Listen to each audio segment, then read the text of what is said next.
Ассалаумағалейкум достар, қалдарыңыз қалай, амансыздар ма, жақсыздар ма? Бұл каналға мен көптен бері видео салмай кеттім. Бұл саяхатқа да шыққан жоқпыз, басқа жерлерге, басқа елдерге барған жоқпыз. Сондықтан сала алмадым. Енді мен сіздермен ақылдасуды жөн көріп отырмын.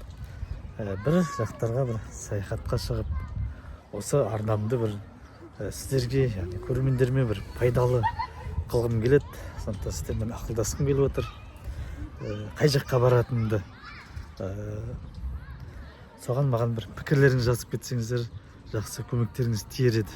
Менің мақсатым тек қана өзім үшін емес, жаңа айтып өткендей, баршамызға да, бәрімізге де, сіздерге де, біздерге де пайдалы болсын деген мақсат.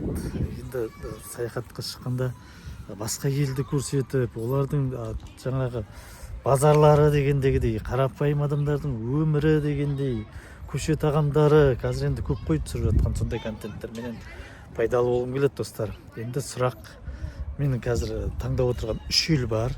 Осы 3 елдің қайсысына баратынымна сіздер көмектесіп маған пікір білдіріп жіберсеңіздер.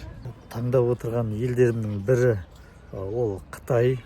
Қытай болғанда да Гуанчжоу қаласы. Гуанчжоу қаласын мүмкін өздеріңіз білетін боларсыздар. Ол жақта нағыз сауданың қайнаған жері, және де мынау тұрмыстық техникалар, тағы да үйге де керекті заттар, әйел адамдарда керекті жаңа киім-кешектер деген сияқты да. Тек қана әйел адамдарға емес, енді әрине басқа да енді киім-кешектердің. В общем, қысқаша сауданың отаны. Ол жердегі мысалы қытайлардың қазақша сөйлегенді көріп қалуыңыз мүмкін. Ол жерге қалай арзан баруға болады. Мінекей сондай тақырыптарда бір көрсеткім келеді. Қазір Гуанчжоуға қазақтар көп барып жатыр негізінде. Мынау границадан қазір визасыз ғой, сондықтан көп барып жатыр. Ол жақта қазақтар не үшін барып жатыр? Қандай пайда тауып жатыр ол жаққа барғанда деген сияқтыларды бір көрсеткім келеді. Ал келесі таңдап отқан елім ол Вьетнам. Вьетнамға барғанда не болады? Ол жақтағы жағажай, мотошоулар, мотоциклмен жүреді ғой көшеде. Сондай бір экзотикалық өмір, ол жақтың тағамдары, көшелері, адамдары қарапайым қалай болып жатыр? Ол жаққа да арзан жолдармен баруға болады екен. Солардың бәрін осы өзіміз үшін контент қылып, бір жағынан осы көрермендерім үшін бір пайдалы ақпарат қылып көрсеткім келіп тұр. Сонда қазіргі айтып отқан Қытай, Вьетнам, енді қазір үшінші ел ол Өзбекстан, Ташкент қаласы. Мысалы Ташкент қаласына бару ол біз өзімізге жақын. Мысалы оған бұрында да бардық. Мысалы біздерге бару оңай.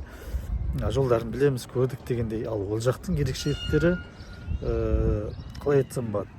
Ол өзімізбен бауырлас елді. Былай қарағанда Өзбекстан.